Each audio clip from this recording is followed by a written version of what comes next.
This summer, they're coming. Awesome! To wipe that silly smile off your planet. Big ones. Any ideas? Little ones. Snag one. Snag one? Yeah, snag one and put him in the bucket. I seen this movie. The black dude dies first. You snag it. Nasty ones. Get this thing out of me! It's gonna be okay, Harry. We might have to amputate. Whoa, Doc! Don't take the leg! Setting for his crotch. Dang it, take the leg! Is there some sort of alien attack happening here? And this kind of thing the government usually gets involved in. So shouldn't we tell them? Absolutely not. I know those people. David Duchovny, Orlando Jones, Seann William Scott, and Julianne Moore. It was so hot. From Ivan Reitman, the director of Ghostbusters, Evolution. What in the unholy crimson hell is that? That's like a big loogie.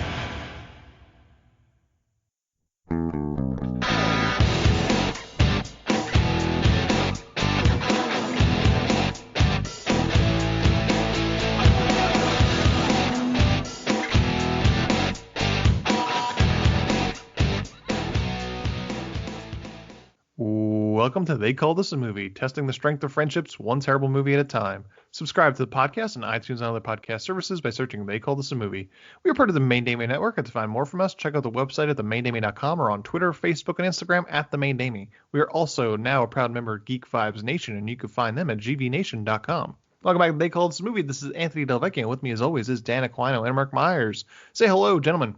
Hey, everybody. Hey, I know I normally have a bit here, but I just want to say I, for some reason, got irrationally angry when I realized that Seann William Scott spells his name with two N's in Sean. And for some reason, it made me angry when it popped up on the screen. I don't know why. I just thought I'd share that. It was better than any bit I could come up with. Okay. Yeah. Well, before we get into this week's Seann William Scott movie that we watched, is there anything you guys want to talk about that we've watched this week? I haven't watched anything, so I'm going to ask you guys a question. Okay. What's the deal with Julianne Moore? Is she hot? Or Yeah. Yeah. Is the jury still out on that? She's been around for a long, long time. Right. Because she's like 40 in this movie. Yeah. And she doesn't look bad. She doesn't look bad, but I don't get it. I was going to say, I'm not one of those people that are like, oh man, she's smoking hot. Yeah. Like maybe it's an age thing. Maybe she's always just been a little bit older than us. Maybe. Maybe it just doesn't quite looks hit a the little same. bit like an alien. I'm just confused because she's been the love interest in quite a few movies in her career. Yeah. And I just don't see it. I mean, Orlando Jones mentions that she might have a dump truck in this movie. Yeah, that's very unfortunate that he says that. He doesn't say that, but because he insinuates. That's 2021 lingo. But I don't see and then I was like, does she have a dump truck? I don't. Maybe for 2001 dump truck, because that was the era of anorexia basically was tops. Maybe she had a big ass for 2001. I'm going to go out on a limb and say I don't think she's ever had one. Right. Even by anyone's standards, by any decade standards. Yeah. You think they wrote that line before anybody was cast and they just kind of kept it in? Correct. Yeah. Or is just, Orlando Jones trying to be funny. Right. Yeah, I don't. She's a very, very fine actor. Yeah. I mean, I enjoy her in the movies that she's in. I don't get casting her as love interest. Yeah. She's not ugly. We're not saying she's ugly. No, not by a long shot. But maybe she's got aunt vibes. Yeah. That's fair. Yeah. I mean, for me, anytime Julianne Moore is usually in a movie like this, I go, was Laura Linney busy? I would take Laura Linney over Julianne Moore. Yeah. Yeah, just in this comedic romantic comedy role. I'm like, was she busy? Did we have to go with Julianne Moore? Yeah, because she's a porn star in Boogie Nights. Yeah, but 70s porn star. Yeah, I guess that I haven't dusted up on my 70s adult films, I guess. So I don't know what they were really like in the 70s, but still, it's just I don't see it. Maybe. I mean, I will take Julianne Moore in any kind of a role that needed like a high level acting in it. Sure. But just my comment was for these light movies like this one is, I don't see either her abilities being used to their best, and it's like a square peg round hole sort of situation. And I just don't like Lost World, Jurassic Park, right? She's with what's his face, Jeff Goldblum. Mm-hmm. I just think he could do better. Okay. I just think Jeff Goldblum could probably do better. Do you think David Duchovny can do better? No. No, definitely not. I think Julianne Moore is out. He would be out kicking his coverage there. Okay, gotcha. But So what does that say Goldblum. about Téa Leoni? Don't get me started with Téa Leoni. Well, Goldblum, He's got the mystique. He does, Yeah. yes. He in the first Jurassic Park, there's the famous. He's on the table. He's got that. He's oozing machismo. He's hotter than he has any right to be. In that Yeah. scene, yes. Yeah, and David Duchovny is never touched hot. He's like lukewarm at best. What about Californication? Never watched it. Yeah, I hated that show, to be honest with you. Does he smolder in it? He just he fucks a new person every episode, and they're usually like less than 23. So he's basically he's Seinfeld. This was the era where he announced he had a sex addiction. Jeez, I forgot about that. Yeah. I don't think she's the love interest in too much. Right? She's Benny and June. I'm assuming she's the love interest there. The Fugitive. Who is she? Is she? Oh, she's a doctor. Okay, so she's not a love interest there. This is kind of early. Mm-hmm. Yeah, this like is early in 90s. Her career. Yeah, the Big Lebowski, but like everyone's gross in the Big Lebowski, so yeah, that's okay. Ladies Man, have any of us seen The Ladies Man? Not in 20-ish years. Yeah, I can't imagine any of us would admit to seeing that. Yeah, I was curious just because looking at her here, she's definitely a chameleon. Like sometimes she looks really good and sometimes she's just plain. Yeah, she's Two-Face. Yes, yeah. I guess she does what she's called upon for, with each casting. Sure. 30 Rock, she has that insufferable Boston accent. Oh yeah, terrible. That might be her worst acting performance. Well, she has some weird pronunciations in this movie that we're watching. I didn't catch any. I didn't. The way she says humping, where is she? I think when I looked her up earlier, she's from North Carolina. Yep. But North Carolina. she says humping like she might be from Pennsylvania. Okay. I don't know I can't even replicate the humping. Is that how they speak in North Carolina? Right, Mark? That's more of like a Pennsylvania thing, right? I guess. I that's what I would point it to. Mark got really self-conscious about his accent on that right there. I'm not trying to have Mark feel seen here. It's just. Oh, that just happens after every Stranger Damies episode. So. Well, listen. Far be it from me to comment on accents, but the way she said it, I didn't know if maybe one of you guys had noticed it, but there's a line. Part of me felt like maybe she either had trouble saying humping without laughing, or just was so like, really, guys, sort of while reading the script, like uncomfortable with saying it. Like humping, really couldn't come up with like something better here. But I was in Boogie Nights. Her father's from Burlington. That's where I live. Oh, there you go. There we go. So now he's my favorite. She's probably, you know what there is about Julianne Moore? She's probably awesome to hang out with. Sure. Right. She seems really cool to hang out with. Yeah. She was 9 months. Remember 9 months with Hugh Grant? That would suck. Remember Hugh Grant? We all remember Hugh Grant. Hugh Grant. And he took the world by storm for like half a year or something like that. Yeah. Yep. He was all the rage. Right, Mickey Blue Eyes. That's what kind of like propelled him into the stardom. And then everyone realized, well, I mean, yeah, he's charming, but he can't act worth a damn. There's a lot of stands behind music and lyrics, though. Was that a movie he was in? I couldn't tell you what he does. Yeah, All with right. Drew Barrymore. All right, guys. It sounds like we have covered our first topic of the week, so we are going to take a quick break, and then we're going to get into this week's movie. We'll be right back. And welcome back. And now it's time to get into this week's movie. And this week was Dan's pick. So Dan, put us through the ringer once again. I don't Dan, think I put you through the ringer. Why don't you introduce this week's movie? Listen, putting us through the ringer, that's tough. Because especially from what you did. I mean, we could have actually watched.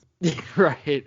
Sure. I would say I was lenient, but I chose Evolution from, I believe it's from 2000, correct? It was 2001? 2001, yes, 2001. Again, I'm on a roll with these early 2000s comedies that just don't hit the mark. I wonder why this only made $38 million in the box office. And I remember, I think on this podcast, I defended Seann William Scott. Well, yeah, I like Seann William Scott. If we could cut to that point. But here's Dan saying this. I totally take that back. He is he's a menace to film. He's the early 2000s Jai Courtney. Oh boy! Yeah. Wow. Yeah, I mean, at least in this movie, I'd have to go back and watch American Pie and Road Trip. Maybe he shines in those. Maybe that's what I remember. Uh-huh. But in this, it's just one stupid face after the other with him. Yeah, I think we're all at the age where Stifler was, something we were like, oh, that's what a cool guy is. Yeah, that Stifler does not translate to 2021 by any. No. No. Have you seen this movie before? Evolution? Yeah. Yes, I had seen it. This is probably my fourth time seeing it. Wow. All right, so almost as good as League of Extraordinary Gentlemen. But not quite. At least they both suck. That's. I was gonna say. I mean, at least one of them has Sean Connery in it. Yeah. But that really doesn't do too much for it. No. And this was the weird time when they were trying to make Orlando Jones a thing. Yeah.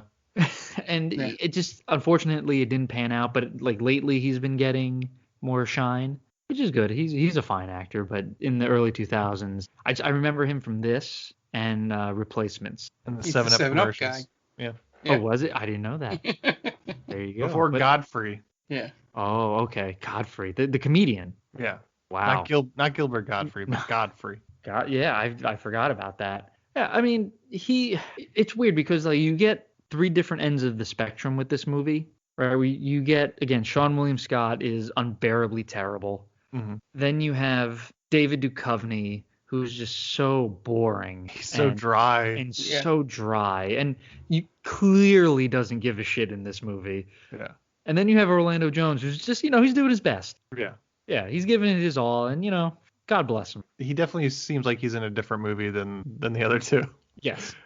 But Mark, where are you coming from with Evolution? Yeah, so the closest I ever came to seeing this movie was I remembered that poster with the three-eyed smiley face. Okay. Being just about everywhere. Yeah, I have not seen this movie, but it's one of those on that list of movies where it's like, I should have seen it when it came out. You're of that age where you'll we were just talking about, we really love those 7-Up commercials, and I was at a young enough age as, oh, it's a 7-Up guy, let's go see his movie, without doing any research into movies because I was a dumb idiot teenager. But no, did not end up seeing it, but maybe slightly glad it's off my bucket list. I don't know. Is it on the bucket list? I'm not sure. But Mark can die a happy man now that he's seen I've seen Evolution. Yeah. A lot of Dan's choices end up for help with that list. Mark is actually Scott Bakula in Mark's body, and that's all he had to do to finally leap. He's quantum leaping to watch movies. Thank you, Dan. I would watch that movie. Yeah, essentially it was glad that I saw it so that I can finally maybe get that curiosity every time I sort of see that poster pop up on something, like on Prime or Netflix or something. But yeah, no real history with it. Okay.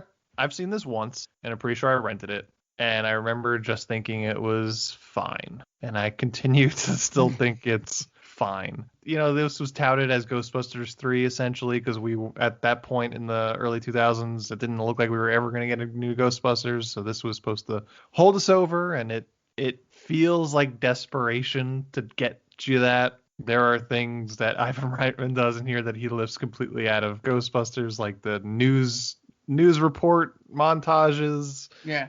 It's just blandly competent is how I would put it, because it's not a terrible movie, but it exists in that who cares level of competency. It's nowhere near as fun as Ghostbusters. It's not nearly as fun as Men in Black, which is a contemporary. It's probably better than Men in Black 2, from what I remember Men in Black 2, but it's also probably not better than Men in Black 3. It's probably the Men in Black 3 level. It just exists. David Duchovny is not a very good leading man. Orlando Jones, as we said, is trying his best. My favorite part was seeing Donkey Lips from Salute Your Shorts show up in this movie.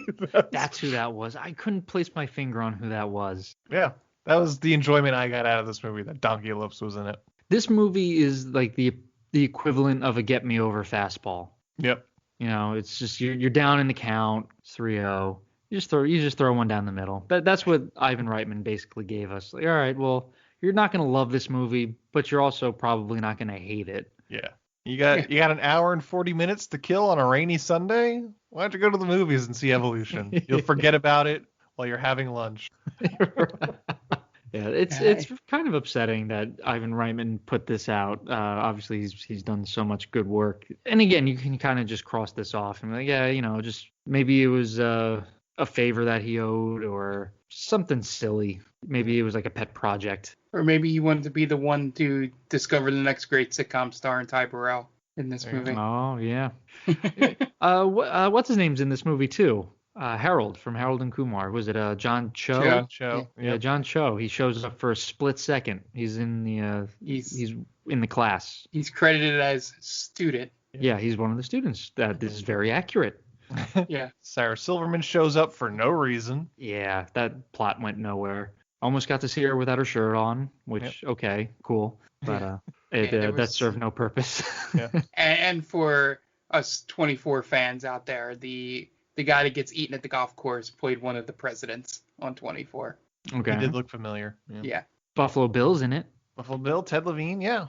So yeah. All right. He's perfectly shitty in this. So.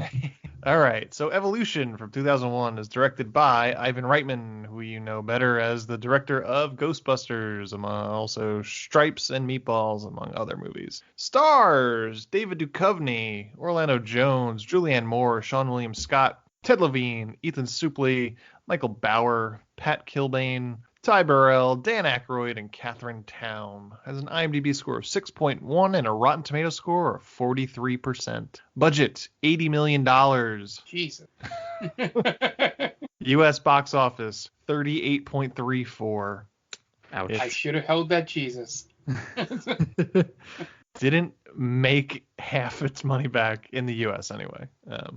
Yeah.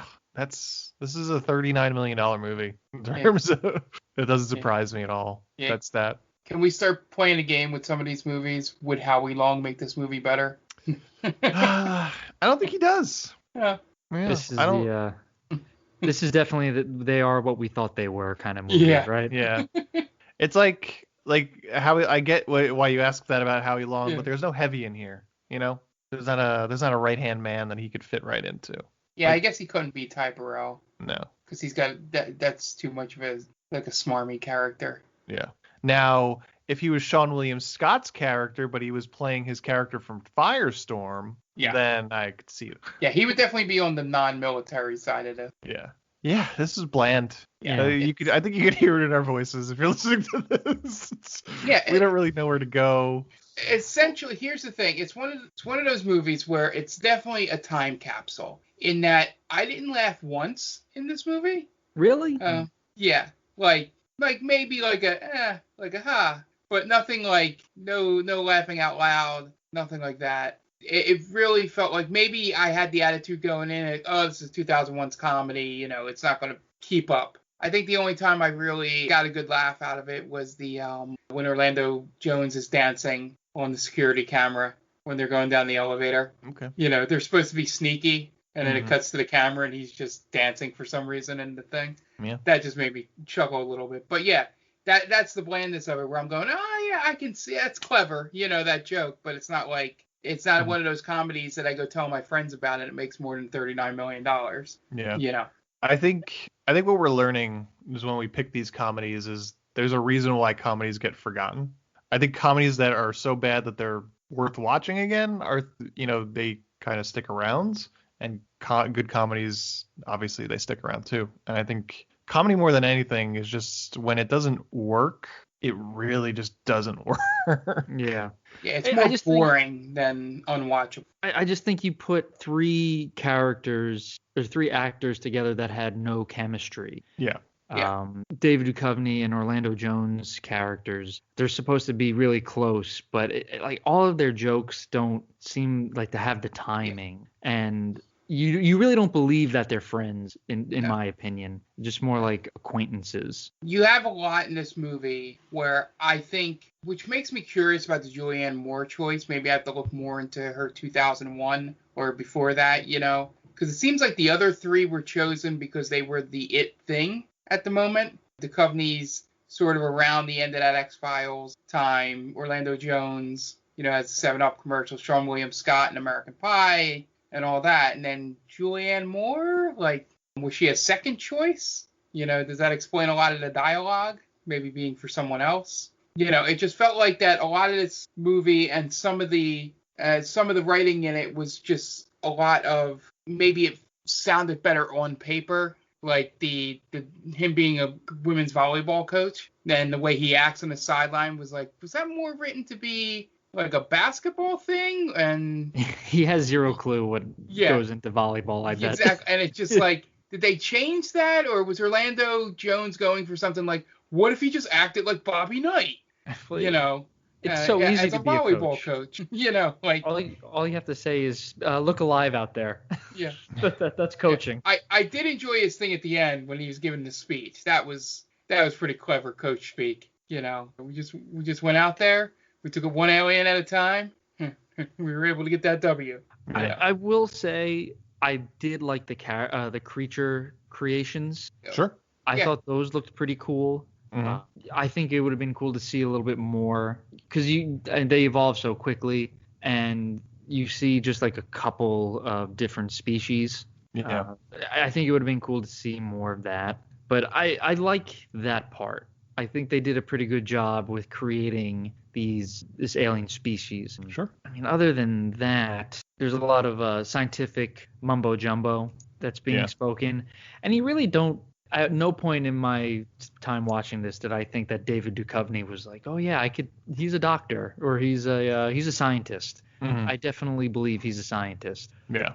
Because I think it's his delivery. His delivery, like Anthony said, is so dry and unbelievable. Mm-hmm. It just seems like he didn't want to be there. Yeah. And the less that we say about Orlando Jones possibly being a sexual predator in the school. That was so. I remember that first scene when he's talking with Naomi. Yeah. Or Nadine. Yeah. So he's like kind of flirting with her. Right. But he's telling her that her grades suck, whatever. And then they try to pass it off as if he's hitting on her. Like, well, that's not how you hit on someone, I think. I don't know if that's how it's done. I don't know. We'll get into it because there are other examples throughout the movie there's one very big one. Yeah. But I think we're gonna take. I think this is time to get into the plot. What do you guys say? Let's do it. Dan, what do you got for us? All right, so just going to give a quick shout out to our good friend Tia and her podcast Top 10 with Tia. It's a weekly podcast where Tia and her partner Brittany discuss top 10 lists. You can follow her at TC_Stark, and you can also find her at Geek Vibes Nation. She's the head writer for that website. She writes a lot of good articles, so go give her a follow. Okay, great. And we will be right back, but we're going to take a quick break and listen to some messages from friends of the podcast. And we will be back in a second. Hey, this is Ken M. Padawan J. Coach Duffy. From the Ocho Duro Parlay Hour podcast. Every week, the ODPH is talking sports, movies, TV, comics, and more. It's always a parlay of topics on each episode. You can find the ODPH on Apple Podcasts, Google Podcasts, iHeartRadio, Spotify, Stitcher, Podbean, and wherever you find great podcasts, such as the one you're listening to right now. Don't forget to check out OchoDuroParlayHour.com, where you can find the links to all of the ODPH social media accounts, links to the bands whose music you hear each week on the show, hashtag 607 podcast info, and parlay points, our companion blog section of the show. Thanks for listening to the ODPH. Now get back to your regularly scheduled podcast. Welcome, travelers. Seems like you're looking for a story. Well, I got one for you. It involves adventure, friendship, and all sorts of... Earl, why don't you tell him about that time I stole that big-ass melon? Yeah, I was going for more... Or you could tell him about the time I kicked her ass, Earl. I wouldn't ever tell him. Do I need to get my ref gear on? Okay, everyone, shut up. Now come with me as I tell you a story from afar. Hey everybody, my name's David. I'm the DM for From Afar Podcast. A From Afar Podcast is all about four friends separated by distance, but brought together by adventure. Hope you all stop by and give us a listen. Thanks. And welcome back, and now it's time to get into the plot for Evolution. We open on a meteor hurtling towards Earth, and it breaks up into a bunch of pieces that head off in different directions as it hits Earth's atmosphere. We then cut to the desert. Seann William Scott is pulling up to an abandoned shack dressed in firefighter clothes, pulls a fire dummy out of his trunk, tosses it into the shack, and then sets the shack on fire. Then goes to rescue the dummy, role-playing himself saving a person on fire, and then the meteor crash lands, destroying the shack and his car as he barely jumps to safety. Yeah, would this scene before the meteor hits, if it was made in 2021, been on TikTok or Twitch? Him practicing for his firefighting training. TikTok. Or it might have been it might have just been like a story on Instagram. Yeah, I think it's an Instagram story. Yeah. It wasn't funny at the very least. No.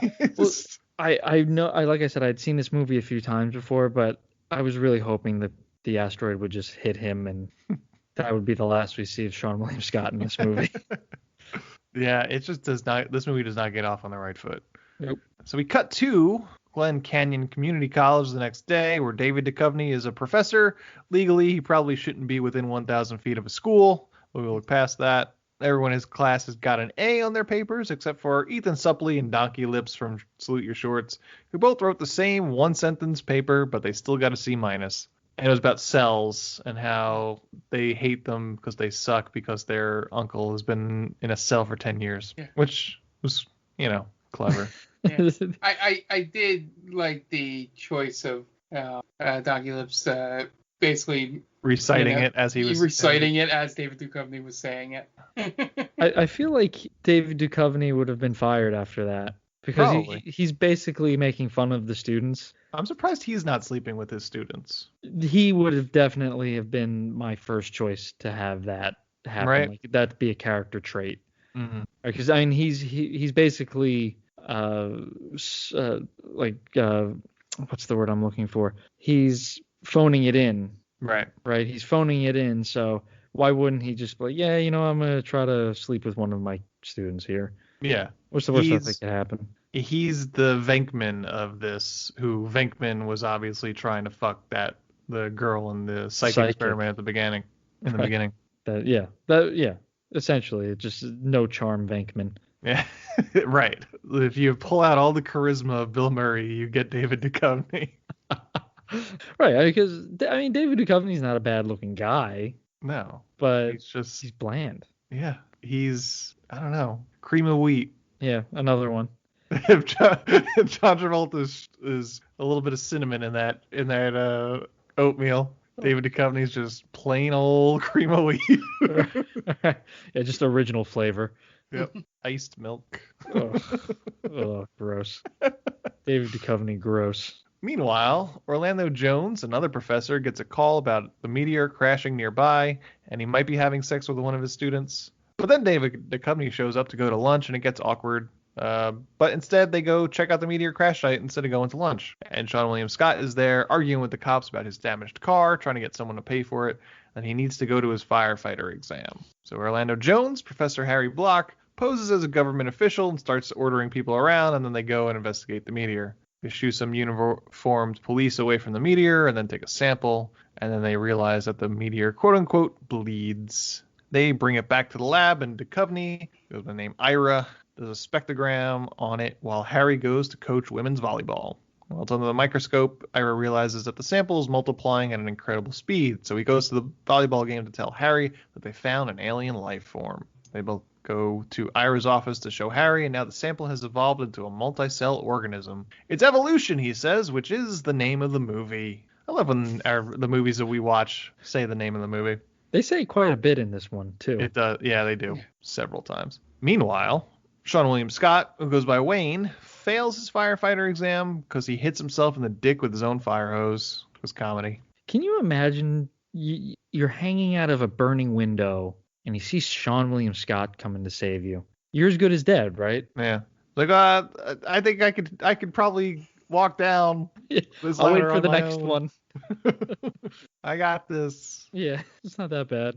And this It's a is mild inconvenience. he can't even get up the ladder without something terrible happening. This is probably not his first firefighter exam, right? I don't remember if they say that he's like failed it like 12 times or something like that, but I feel like that would be like a story point. Like, oh, this isn't his first time. Yeah. But he can't even walk up the ladder without hitting himself in the dick. I think he gets up like 3 or 4 rungs. Yeah. So it definitely feels someone that has tried this multiple times and they just keep letting him do it because he's like a friend of the chief or something. I don't know.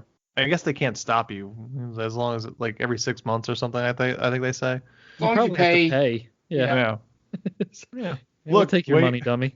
Wayne's trying to become a firefighter again. The easiest $150 we ever make. So Harry and Ira never learn.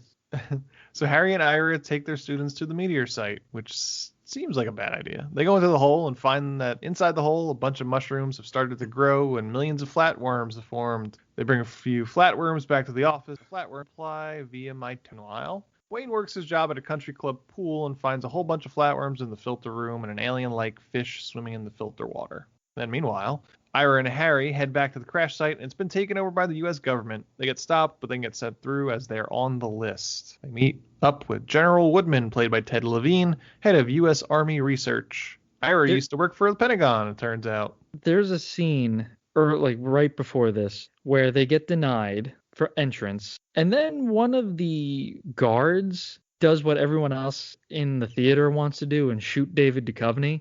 Yep.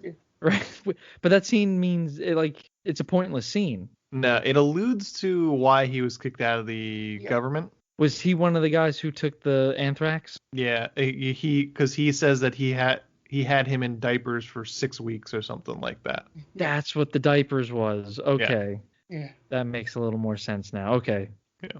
I didn't understand. I was like, I guess he just didn't like David Duchovny's character at one point. Yeah, it was a subtle payoff to that moment. When they revealed the Kane Madness.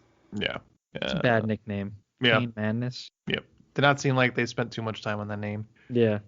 So Ira used to work at the Pentagon, and they just so happen to be tracking Ira's computer ever since. And now Harry might be looking at child pornography in Ira's computer. Yep. Because he swears they're all over 18, which is a weird detail to offer. In my head, I think I was saying, what an odd thing to say.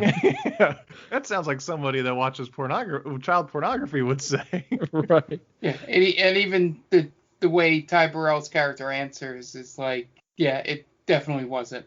Right. Like, He's sure they are. But also, if you're looking on Ira's computer, don't mention anything. It's like they're gonna get Ira, not me. Right. Yeah, they have no idea that it's you doing it. Yeah. And plus, everyone knows what we're doing on the computer, ladies. Right? It's not a secret. All right. So don't get all upset if you see it. It's like, okay, it happens. I know about it. Yeah. Obviously, the government knows about it. Sure. Yeah. The NSA. Yeah. But also incognito mode, everybody. Is that valid? Is that like true? Incognito mode will stop the government from spying on us? No. Not the government. No. So they can get over that. Sure. Yes. Okay. Okay. Noted. They invented incognito. Did they? It's basically a red herring. Yeah. You might get a better luck with a VPN, but that's still not, Again, like going back to how everyone gets pissed where the government is like, oh, they spy on your Facebook. I'm like, well, my Facebook's super boring, and like my pornography searches are also super boring. So like they're just like run of the mill. A Bella Danger, great, okay.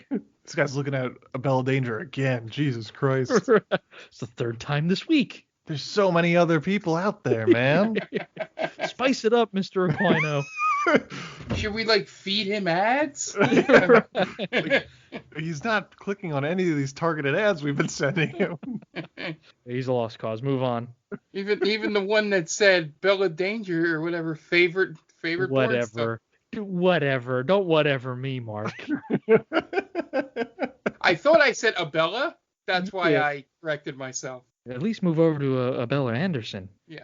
Right there. Just click on the top 100. Jesus Christ. Yeah.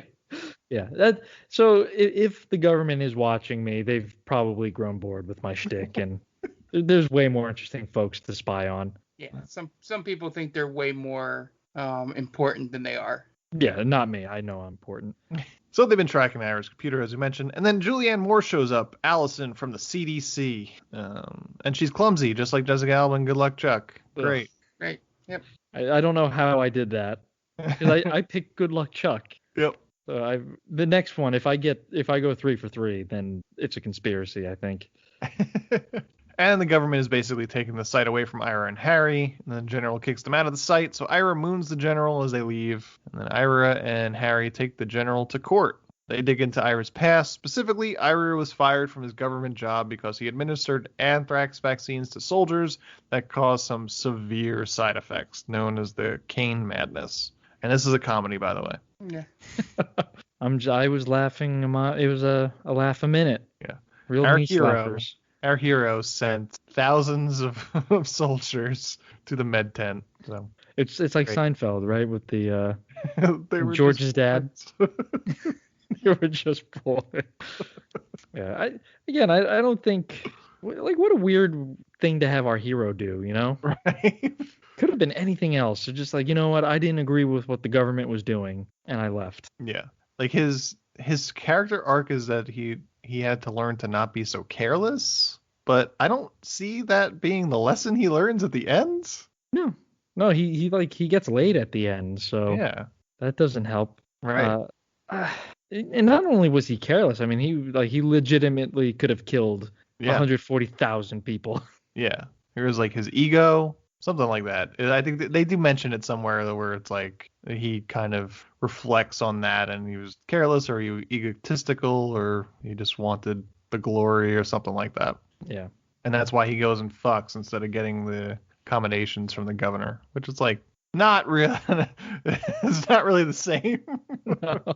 But he still didn't learn. So yeah, it's not really like you can take a pat on the back.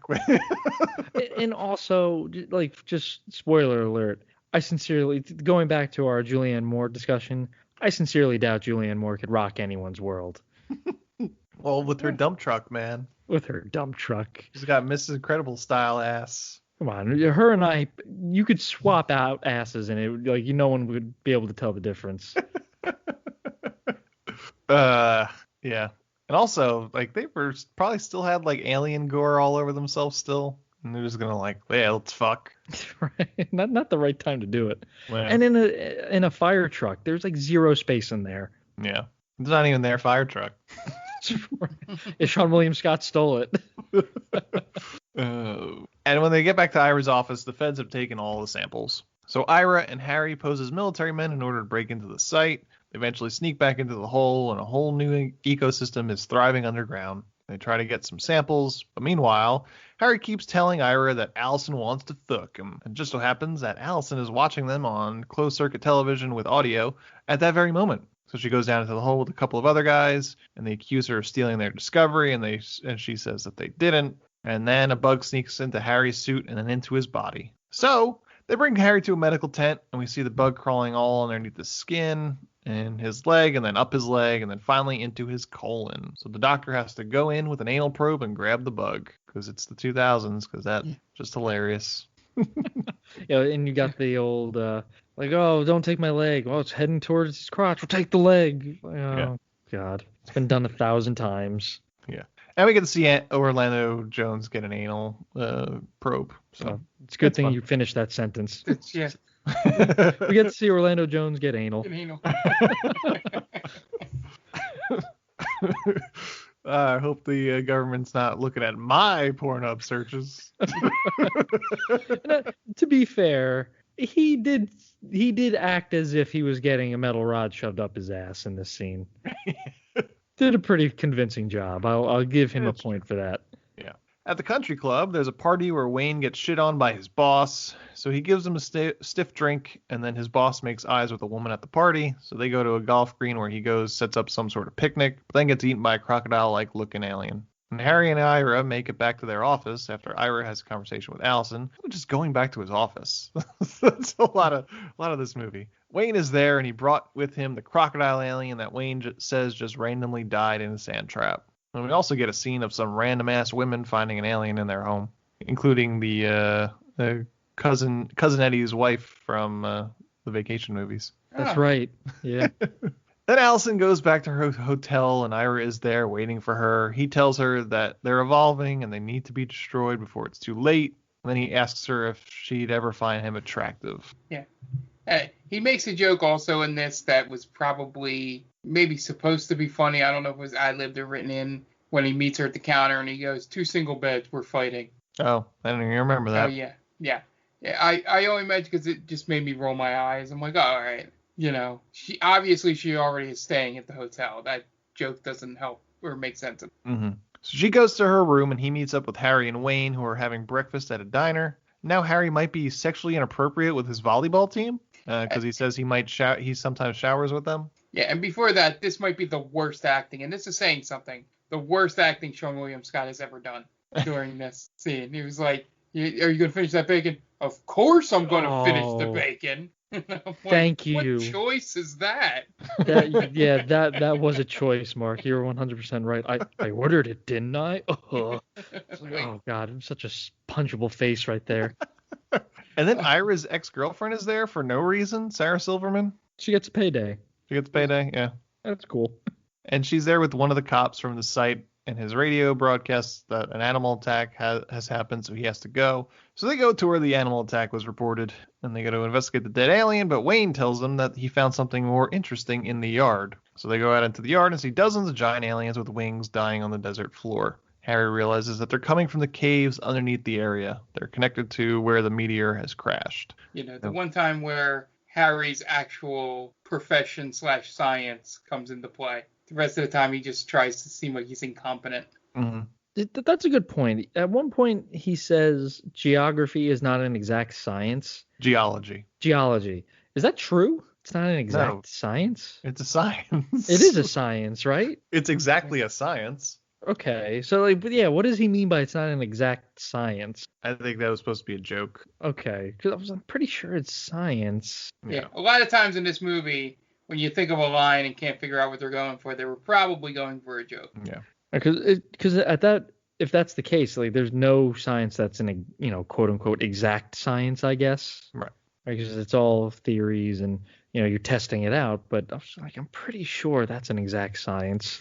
Yeah. So and then when one of the aliens wakes up enough to vomit out an egg, and then it dies. Then the egg hatches and it gets up and flies away. It's a giant flying alien. They track it down to a shopping mall where it goes flying around harassing the shoppers. So Ira, Harry, and Wayne go to the gun store and stock up on some guns, chase it around as they picked up a girl that was shoplifting. And Wayne decides, there's there's a moment where it's kind of cringy where Seann William Scott asked Orlando Jones if he knows how to use a gun.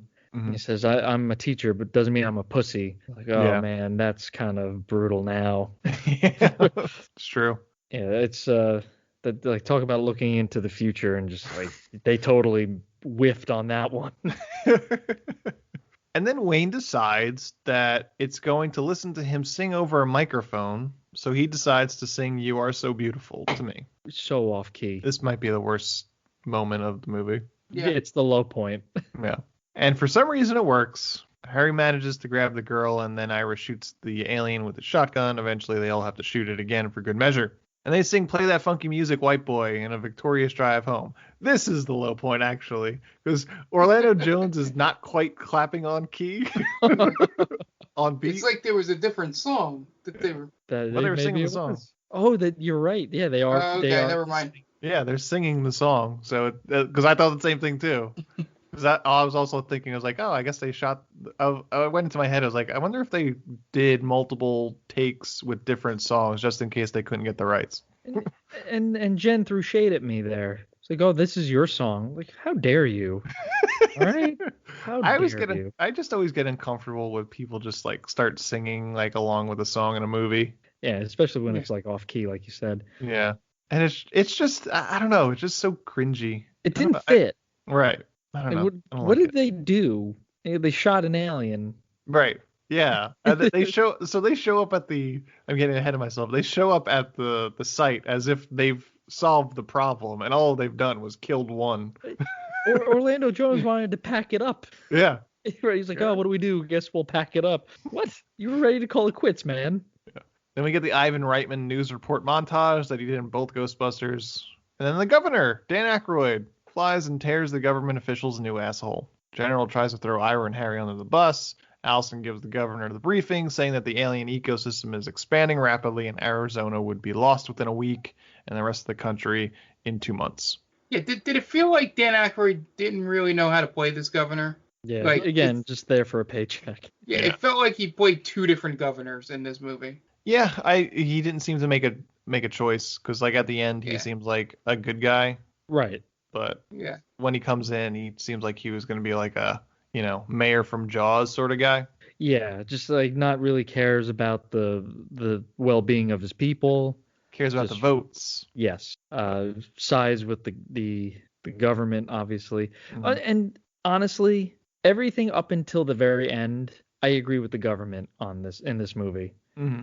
David Duchovny and Orlando Jones should be nowhere near this meteorite. They have they're teachers. Yeah. Right? They're not professionals. Yeah. Well, the army was going to make it worse because they weren't listening to science. Right. But until they break in, nothing was going on. Yeah. It is weird that the government only brought a single scientist with them, being Allison from the CDC. That is true. I guess there's no scientists in the government. Well, that's what David Duchovny was doing at the Pentagon. Right. He was Army Research, so they could have brought his replacement. Maybe that was Ty Burrell. Maybe. I don't know. Didn't really seem. He just seemed like a lackey. Yeah. But yeah, he was more, I guess, there just to be the right hand man, like you said. Yeah, I don't know. I guess it's just government bad. But I agreed with them for the most part. Like, yeah, I don't really think you guys should be in the crash site here. Sorry. Yeah. They were doing what they could until that they decided to drop the napalm, and that was a bad idea. That was the bad idea. Yeah. Everything is solved with big booms. Yeah. Then Ira, Harry, and Wayne show up trying to get credit for killing a single alien. The governor asks what the plan is for containment. The general says evacuate and burn it with napalm. And they realize that the aliens have evolved into primates and that it's about to come up the elevator. They rally the troops to the elevator, but the elevator is empty. And then the primate jumps out of nowhere, started attacking everybody, including Ira. Wayne manages to grab a gun, then an officer drops, and he kills the primate. So this was a weird moment because it felt like it was like a character-defining moment. But firefighters don't carry guns. Yeah. Usually not. Yeah. Like if he was trying to become a cop, right? And he was out in the middle of the desert in the beginning of the movie trying to shoot at targets, and he failed, and he couldn't hit the broadside of a barn if he was standing on the roof, right? And that's when the meteor hits, right? And then he has this moment where he, dead eyes a primate alien. That's a character moment. That's a character arc. Right. Here there's like this, he's like shocked and everything like that, and it's just like, but that's not part of his character. This is the first time he's ever picked up. This isn't the first time he's picked up a gun in this movie. Yeah, I mean, the scene prior, he had a shotgun. Yeah. So it's like he gets his character defining, or what should have been his character defining moment at the end, but he never really gets it. I guess it's just like he's a huge fuck up. Right. So this is him not fucking up. I guess. Yeah. But if But he should have been trying to become a cop, is what I'm saying.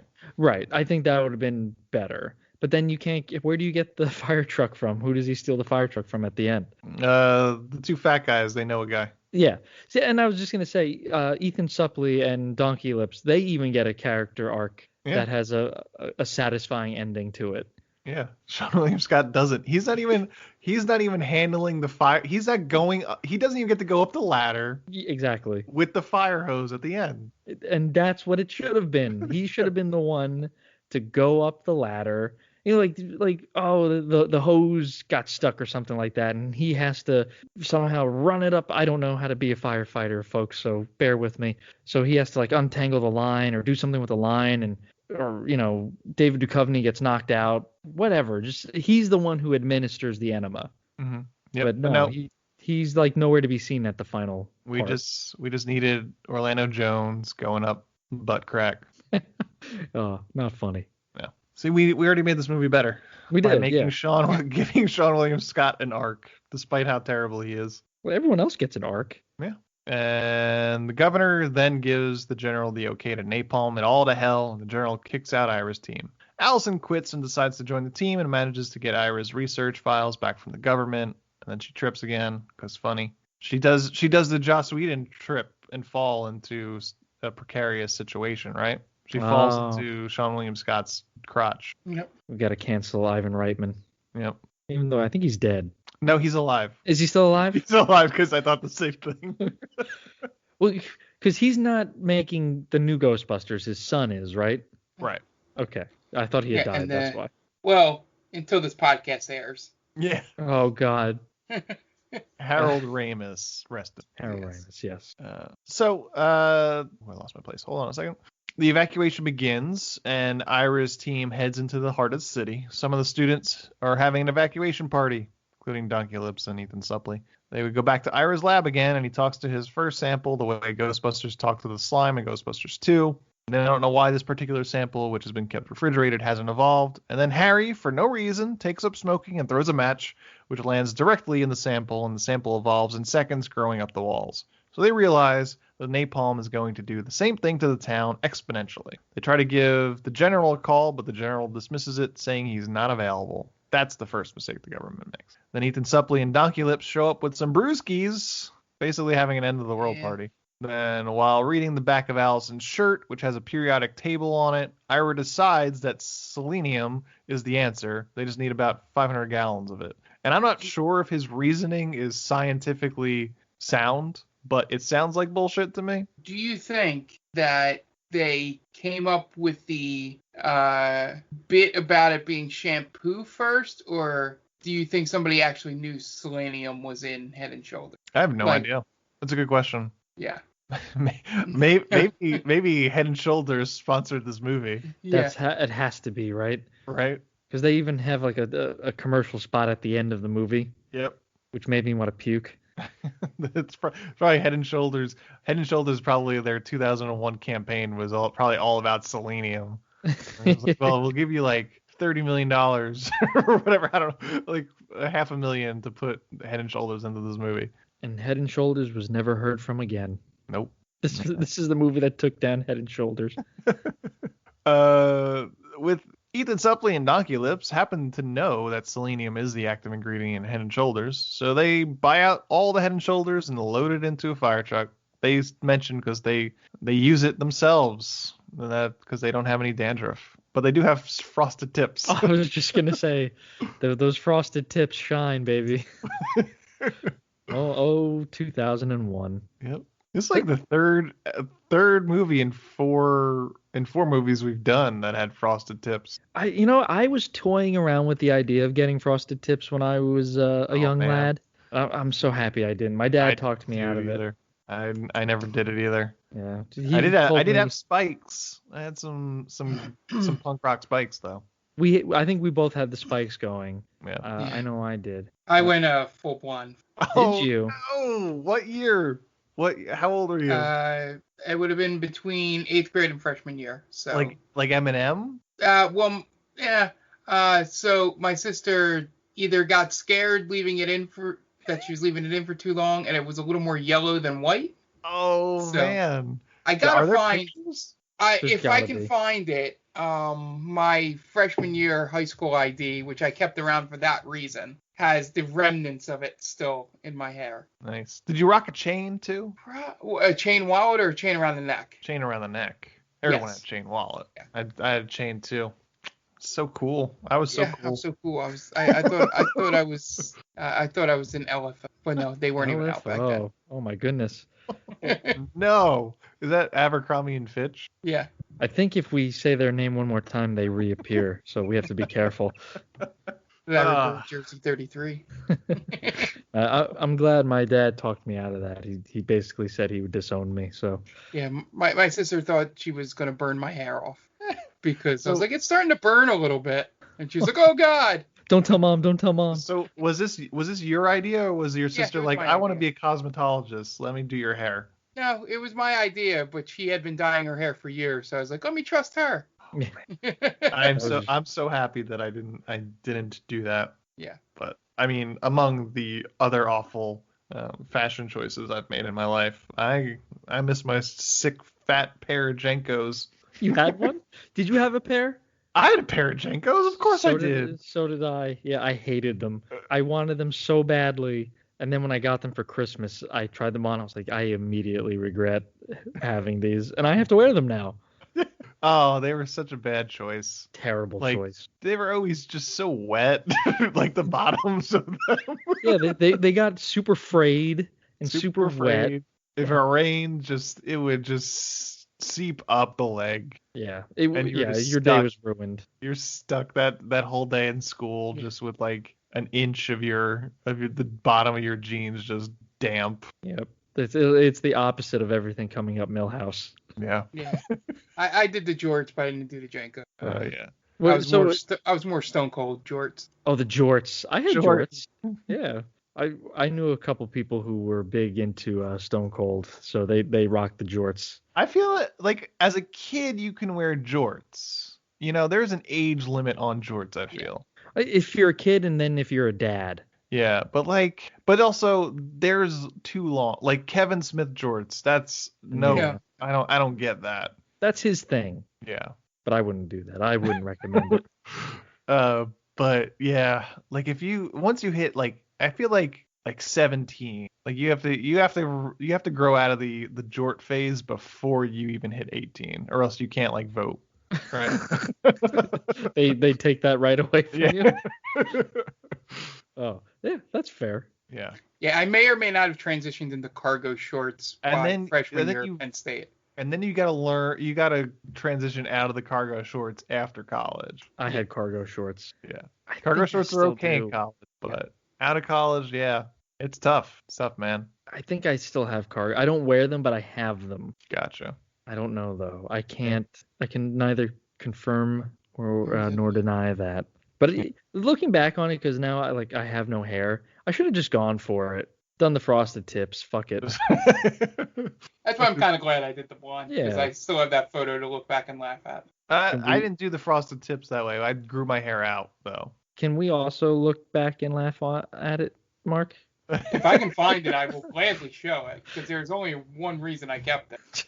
Fond memories. That was my reasoning for growing out my hair after college. The long hair. I remember you with the long hair. Yeah. I don't think you ever actually saw me with my at my longest. Or maybe not. But I did start to grow it out again too.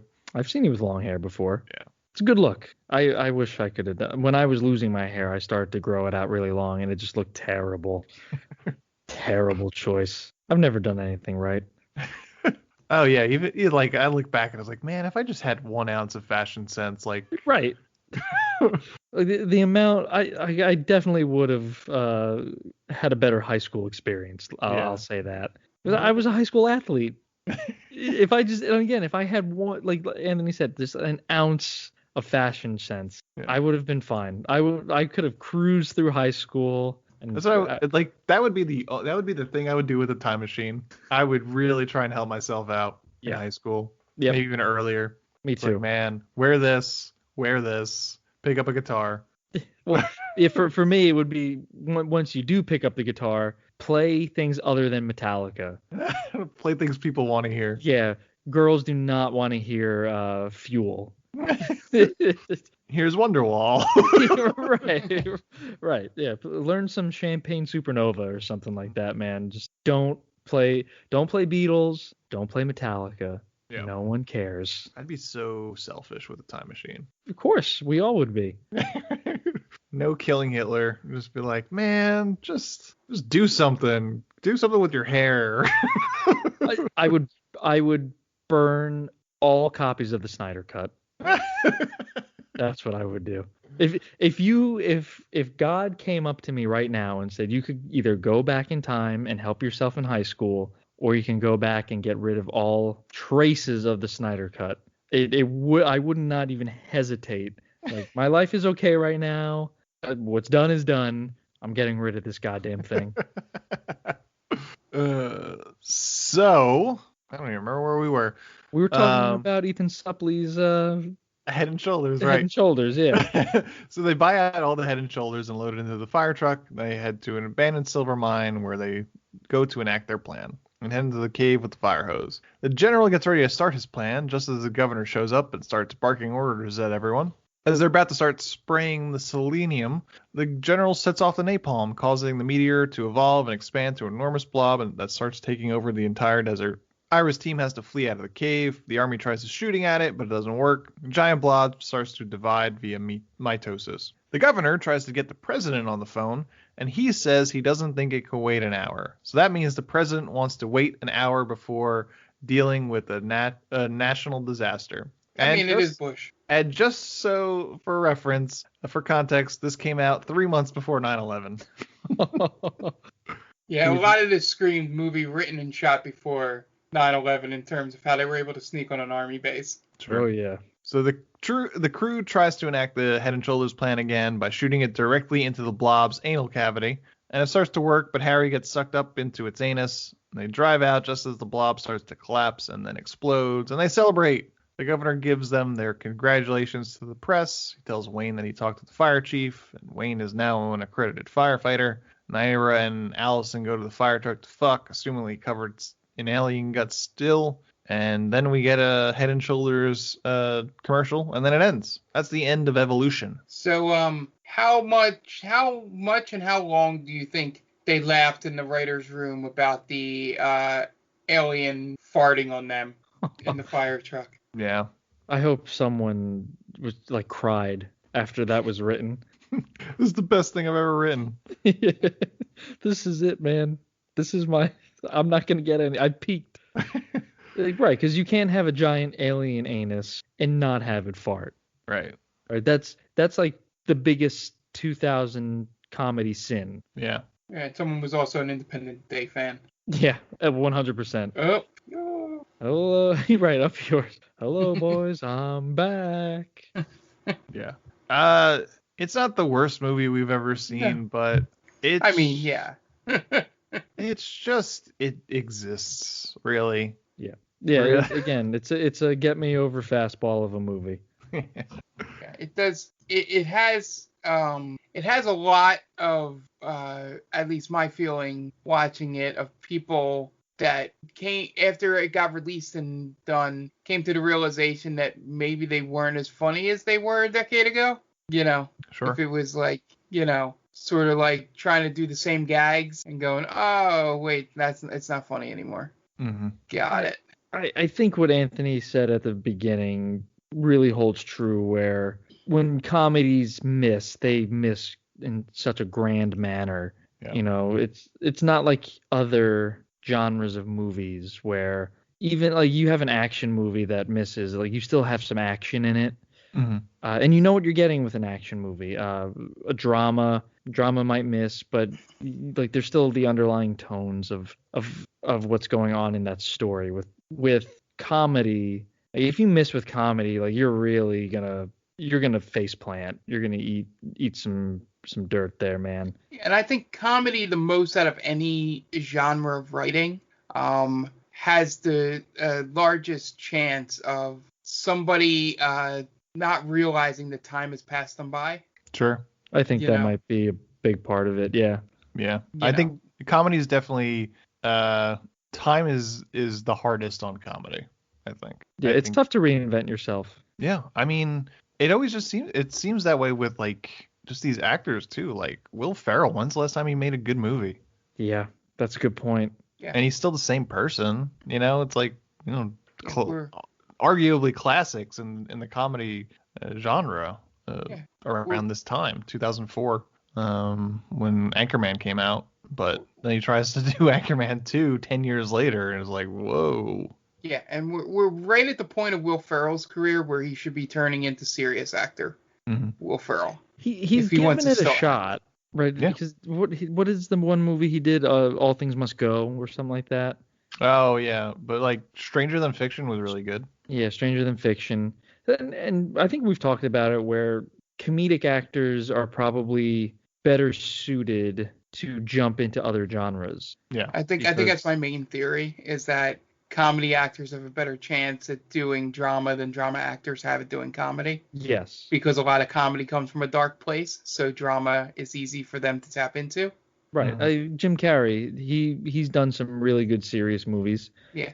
I call it the Hanksian theory. The Hanksian theory? Oh, because he started out on comedies. That's true. So, yeah, I agree. I think it's just this movie is by a director who I guess was just kind of he was running through the motions, and he had a main cast that didn't gel, and that's kind of it. He just did a serviceable movie, and it's not Stripes. I don't think they were trying to be Stripes, but did Reitman write this movie too?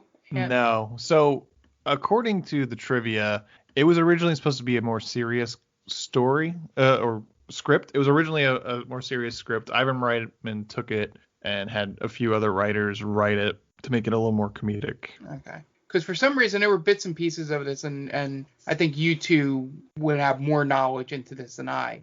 It felt like there were some scenes that were written as though they would have the cast of Ghostbusters in it. Like a scene that felt very Bill Murray, or one, or Duchovny's character felt very, Harold Ramis in tone, but he just can't pull it off. Mm-hmm. Duchovny. Sure. Like Anthony was saying, you probably put Venkman as Duchovny. I think Ray as Orlando Jones. Yeah. Maybe. Yeah. And then Harold Ramis would be Julianne Moore. Mm-hmm. Sean. No, I'm not gonna besmirch Winston. Ernie Hudson. Look, Seann William Scott would be Aykroyd, right? Or am I? Well, no, because he's a blue collar, so it would be. Yeah. Okay. It would be Winston Zedmore. Yeah, but I mean, Winston wasn't an idiot. Yeah. Winston was actually he was the most grounded person on the team. Yeah. He was the audience basically. Right. Yeah. So I don't know I don't think there was a Winston character per se. Mm-mm. Ethan Embry. Yeah, Ethan Embry. That's just kind of. Yeah. So there are elements of Ghostbusters in it. But yeah, it's just, man, it did feel as if, if this was our last shot at Ghostbusters, that's a bad, it kind of went out on a whimper. Yeah, so join us next week when Mark picks Ghostbusters 2016. Yeah. Not as bad as everyone made it out to be. I don't think so. That's the tagline of the movie. Right. I think that was on. Definitely some head scratching things in that movie, but yeah. Right. For the most part, all the Ghostbuster cameos and Chris Hemsworth I didn't think it really worked, but harmless. Yeah, that's what. It did destroy your childhood, Dan. No, my childhood was too good to destroy. That's true. My childhood was awesome. Our childhoods were so cool in terms of pop culture. Yeah. Our childhoods were fantastic. Yep. Our childhoods shit on everyone else's childhoods. Yeah. Ghostbusters, Teenage Mutant Turtles, Power Rangers, Transformers, Nintendo, Super Nintendo, the Nintendo 64. Oh yeah, man. It was redefined video games. We had Nicktoons. Nicktoons was us. Nicktoons, man. Animaniacs, Batman the Animated Series. Yeah, we had Batman the Animated Series. We had X-Men. We had Spider-Man, like all the good iterations. You can't you millennials, even though we are millennials, but you knew, what are they, Gen Zers? Zoomers. They can't, like, yeah, they're all like postmodern and ironic kind of thing, but they can't touch us. They can't touch our no. They don't know what it's like to watch Transformers Saturday mornings. They don't know what it's like to sing the G.I. Joe theme song.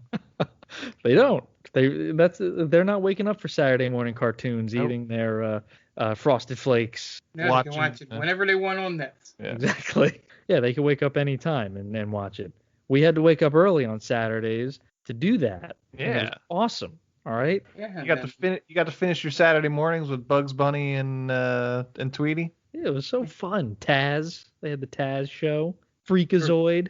Or be a crazy person like me and wake up early during your summer vacation. Make sure you didn't miss American Gladiators. Ooh, American Gladiators. I would wake up early on school days to watch Pokemon. All right, I think that's the end of it. But we had the good Pokemon. There was 150, 151 if you counted Mew. But there's 150. You didn't have a million of them. We kept it concise. Yep. This isn't a visual podcast. You didn't see Dan push his glasses up when he mentioned that there were 151. 151. Actually, 151. But yeah, what were we talking about again? Talking about childhoods. Yeah. Our childhood was too good. I don't think any Michael Bay or any different casting of of any pop culture team or whatever, it wouldn't. You can't ruin it because there's nothing to ruin. Nope. It's fake. Time is an illusion. It's a construct created by human beings and human beings alone. Except for my dog, he knows when it's time to eat. He knows when it's time. He knows. He's a smart dog. You guys want to plug your shit? Yeah, at Diaquino122. That's my personal Twitter account. At Stranger Damies is our Real Play D&D Twitter account. How many followers are we at? I think we're like close to 1,600. We've been shooting up, man. We're at 1,560. So yeah, we're jumping up there. I don't know why I mentioned the followers. I guess we're just like clout chasing. Or maybe I'm clout chasing. I don't know. Bragging. But, yeah, just patting myself on the back there. Yeah, just come hang out with us. There's a lot of other good D&D podcasts that we're friends with. So come check them out through us. Give them a follow as well. Yeah, and then the D&D podcast. I guess if my timing's right, Ant, this will air after the first episode of Stranger Damies has aired. So you can listen to that once you're done with this. We stream all of our sessions live on Twitch at twitch.tv/GameVaultPod. So that video is up. Still deciding if we're going to put it on YouTube. Not 100% sure. Going to talk to Tom about that. But, it'll definitely be on the Twitch for 2 weeks. And then, it'll be on, the podcast. New episodes release every other Wednesday in terms of the episodes. And then in between those episodes, we'll be doing something special, some kind of special content, either an interview with one of the players, or maybe I discuss a moment in the game, or, there'll be shorter things, probably somewhere between 20 to 45 minutes. Depending on what content we do. Just sort of, some in-between content for people that splurge the session. They got something to look forward to for the next month. And then our gaming podcast, which airs every other Monday, Game Vault Pod. You can find it on all socials at Game Vault Pod. And then we stream multiple times a week when we're not doing D&D. So it's Wednesdays, Thursdays, Fridays, and alternating Friday and Saturdays, Sunday, and then Mondays as well. And I think the Sundays will be alternating depending on when Stranger Damies session airs. So just be on the lookout for that. Once again, twitch.tv/GameVaultPod. You can follow us and subscribe there. Okay, great. And we are They Call This a Movie. You can find us you can find us on Spreaker just by searching They Call This a Movie. We are, man, I'm just going to start this one over.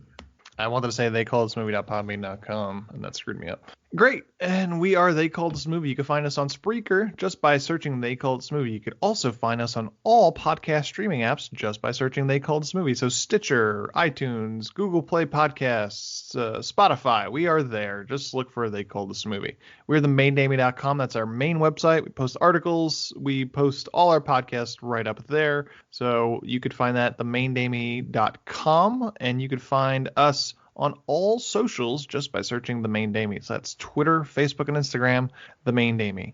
And if you have any questions, comments, you want to suggest a movie for us, themaindamey@gmail.com is our email address. Check us out there.